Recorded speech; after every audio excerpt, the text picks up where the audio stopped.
Hey everyone, it's Dr. Rick with an unboxing. Today's unboxing will dovetail into the concept of burnout that I am experiencing and a lot of other people experiencing. So I guess I should probably mention this first. So if this is the first time you're finding me, don't forget to hit the subscribe button down below and maybe the like button if this was helpful. But check out the other videos I have for burnout.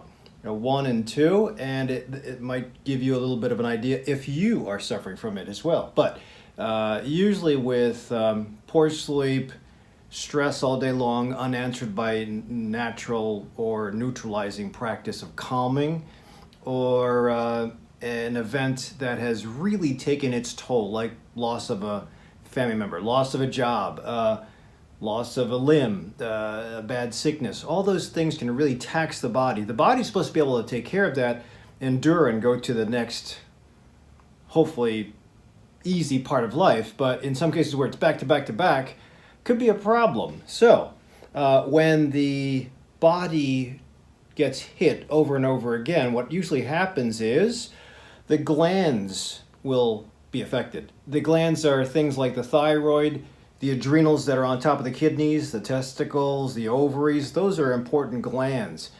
And they can make hormone to get us through a natural day, 24 hours, and get us through sleep as well. But sometimes when you're overtaxing those glands, because you're sleeping very little, you're pushing the envelope with taking too much coffee, taking too much alcohol, or being abused, where you have to be in a constant fight or flight, defending yourself, then eventually one of the glands will poop out or decrease its effectiveness, and that would be the adrenals. So the adrenal glands sit on top of the kidneys. That's why I mentioned back here, because they're a retroperitoneal organ, and that just means they're kind of towards the back. That's why if you've ever seen anybody that needed a kidney transplant, they'll usually have cuts in the back. But these are the kidneys, these are the ureters, this is the bladder, and that's the urethra. Down here you have the uterus, the ovaries, and then the testicles in the sac. Now, on top of the kidneys, there's these triangular glands called the adrenals. The adrenals are divided into two specific portions, the medulla and then the cortex. And for our discussion today, I'm just going to talk about the cortex. And the cortex is supposed to release something called cortisol.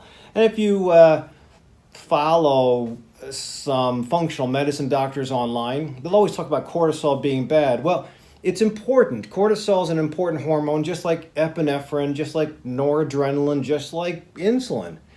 But it's supposed to be used for a certain duty.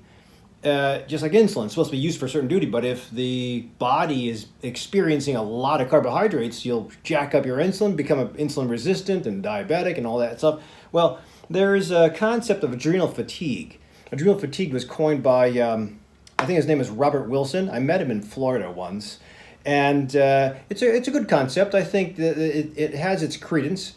I don't think my endocrinologists really follow it or believe in it, but it does serve its purpose that if your adrenals are supposed to function properly, you should have a high spike of cortisol in the morning, and then it decreases at night, or as nightfall comes, it decreases. So these guys work their magic in the morning, just like testosterone, supposed to be highest in the morning.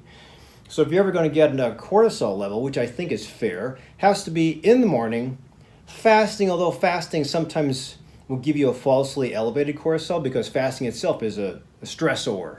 And the adrenals get really charged up and secrete when you have stress around. But that's why, as best as you can, get it in the morning, get it on a day you're not working, if you can, because I think Monday morning is terrible. It's high stress. Even if you're relaxed, it's high stress just to get in line. It's high stress to get in your car. It's high stress because of the theory of Monday morning.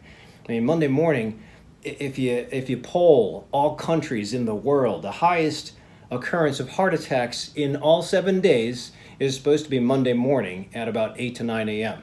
Why? I mean, it has to be related. This is just theoretically, it has to be related to the amount of stress that starts the work week. I mean, it certainly can't be the rise of the moon. It can't be the hormone levels. It has to be something that's probably stressed out or causes stress, and that's got to be Monday morning work. Anyway, Cortisol done in the morning should be pretty high. I think levels of about 20 are pretty decent. If the cortisol is high in the morning, that's cool. That means theoretically the night before you got good rest and the adrenals turned off and started to rebuild their cortisol levels, and then they secreted them in the morning, right about 8, 7 or 8. Me, I probably have cortisols that jack up about 5:30 to 6. I usually wake up at like 4:30 or 5. I go to sleep late. I mean early. So I go to sleep early, and I try to wake up early because it's my best thinking time, and I am boring. I mean, New Year's I was able to make it till 12 or 1, I forget. But anyway, cortisol is supposed to be high in the morning, and it's supposed to peak specifically right around lunch. It really drops, and then it tapers off. And then what usually happens, this dotted line here that's supposed to be blue, that's when melatonin goes up. If you have the light blocked off, if it's cool, if you're comfy, if you're not hungry, if you're well slept, then melatonin goes up, and then it also decreases by the morning, and then that's when cortisol goes up, so you can see the push-pull of this seesaw. Wilson has suggested that if there's specific issues with persistent stress, eventually these guys, because they're making cortisol, they're spiking all day long because fight or flight, fight or flight, fight or flight. You'll actually drain the gland so they won't produce as much anymore. Neurotransmitter will be used up too much, and it'll be hard for these guys, the cortex, to keep up the production. That's the theory. And then your cortisol goes down here to like 10, and then it tanks real fast and then continues. Or if it's even worse, in chronic fatigue or stress, then it'll just be flatlined, and it won't even spike in the morning, just be flat all day. And that's when you have problems with going to sleep, problems with staying awake during the day, grouchiness, difficulty with constructive or pragmatic decision making. Abstract thinking is kind of off because you're tired.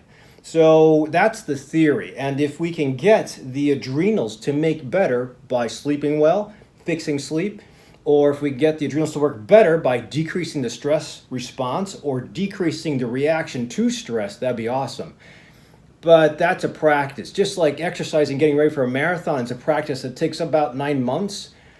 Becoming a mindful, practicing, or transcendental meditator also takes practice. I think some monks usually get really good by 30,000 hours.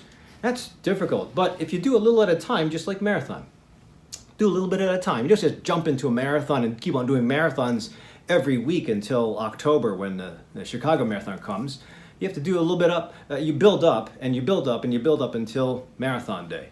That's usually doable with most families in 40-hour work weeks. So anyway, I keep on getting distracted here, probably because I'm burned out. This is something that'll help. So ashwagandha is a root. I think that it's more heavily used in India, but ashwagandha is a root, and it specifically has here. This was approved by consumer. Both of these were approved by consumer labs. Both of these things theoretically help as a building block to the adrenals. And I like ashwagandha Vitamin Shot brand, and it's the specific one that has it has the extract and the root in the same bottle. I think the Vitamin Shot brand that's orange looking has just the root. So you have pound for pound, pretty decent, and it was evaluated by consumer labs and found to have at least what was on the label. So Vitamin Shop has done a really good job in the last 10 years. Before I would never go to Vitamin Shop. No offense to Vitamin Shop, but now they're better. So that's ashwagandha. That's the PLNT version. Brown box. And this is the labeling, so hopefully you can see that. And size of the pill. It smells vinegary, but that could be the root. That's the size of the pill, and bingo. So I would usually just rely on this in the morning and in the afternoon to calm. And I used to take this when I was totally stressed out, probably 2015, 16.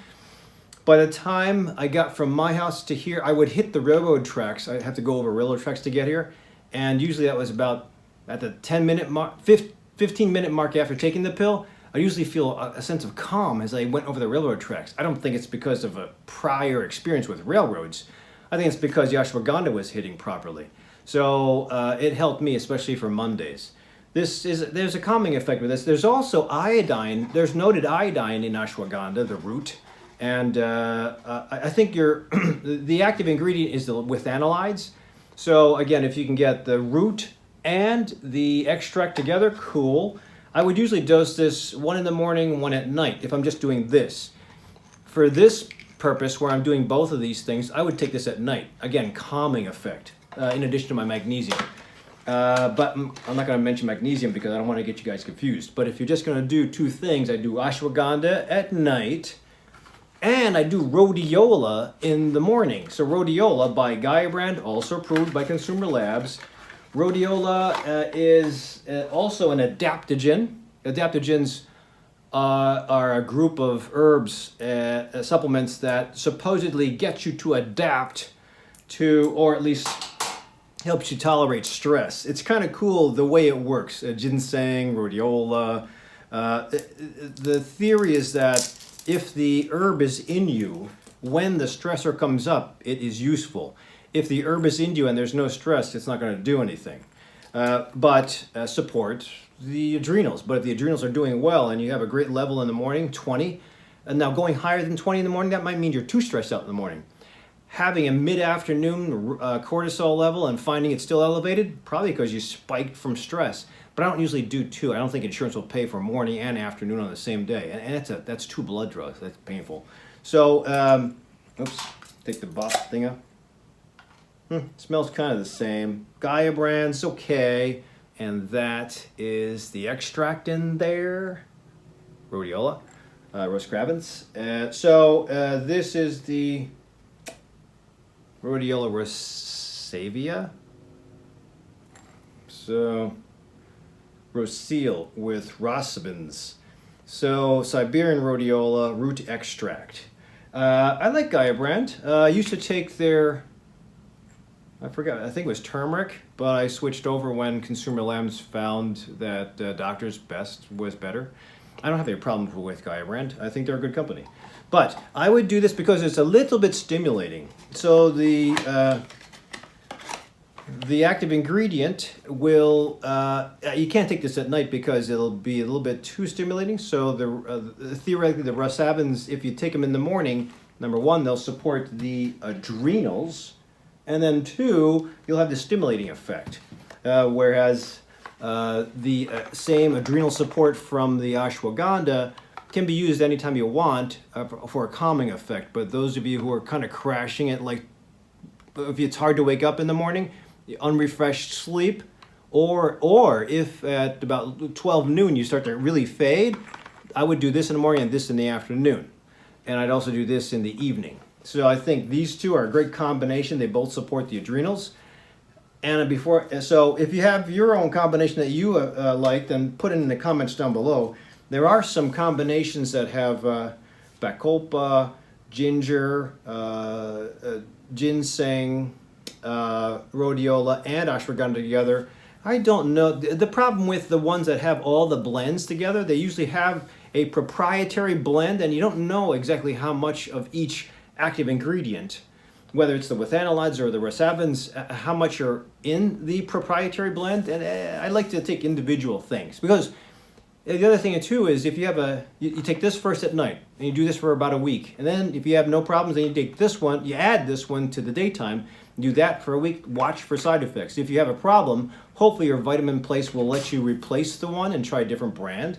If you take something that has everything in one and you have a side effect, you're going to have to give it up and you're not sure which one. And again, I like to know the dosing. So that's it for the adrenals. Now, I have talked about medical cannabis before and CBD. I think touching the endocannabinoid system when their glands are really pooping out and being stressed to the max. I have mentioned in the past that, so this is endocrine. And sympathetic, parasympathetic, that's what it turns on. Sometimes what happens is when you take your endocannabinoid and you stimulate, this is Avexia Relief tablet form, this is Matter tincture, this is Spectra tincture, and this is Mary's medicinal tincture. These are all to support the endocannabinoid system.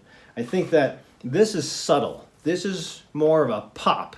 This is subtle, but this combination would help. This is exactly what I use. So, without getting into too much detail, endocannabinoid system will help modulate the glandular system or the endocrine system. So if it's really off, you're not going to notice much. But if, say, you're waking up in the middle of the night because of back pain, or just waking up in the middle of the night, there's something that's off.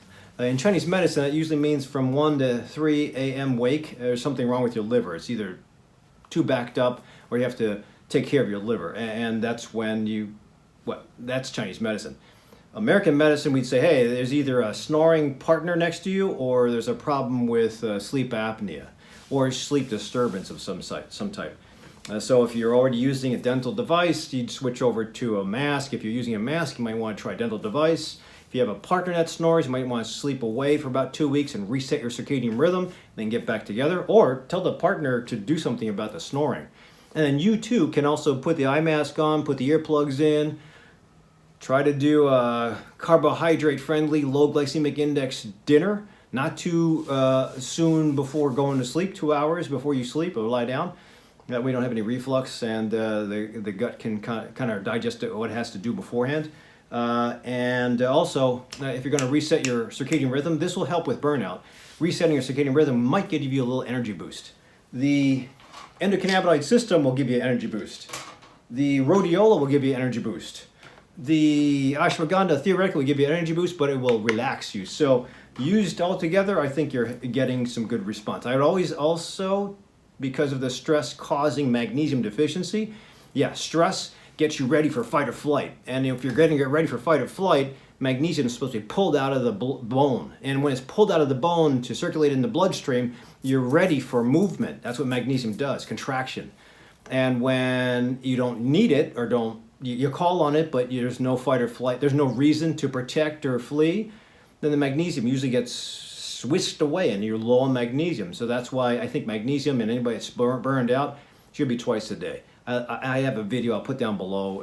I like magnesium potassium aspartate, a little cheaper than Magmine by Yarrow brand, but that's what I would do. In addition, there's other things. I'll probably talk about them later on in the week, but this is my go-to. I haven't used this in a long time. Haven't needed it, but I guess I'll need it now.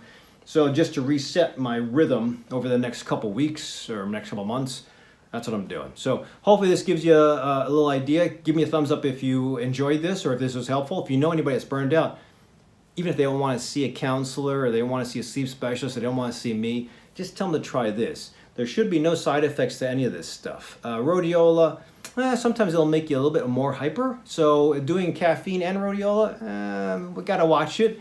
I would say if you're overdosing on caffeine, decrease the caffeine, especially anything, more than 2 cups in the morning at 6 a.m. can sometimes affect sleep that night. So I'd say decrease it. Caffeine from a green tea leaf blend, I think is fine. Caffeine from coffee, it's still stimulating and it causes reflux. I know you need it to wake up, but hopefully the rhodiola will take over. And this isn't gonna work overnight, so you got to give it a couple weeks to work, and then hopefully this helps. But check out the videos on the burnout, the magnesium, and subscribe to me and wait for more videos coming up. Otherwise, thanks for watching the unboxing. See you at the next video.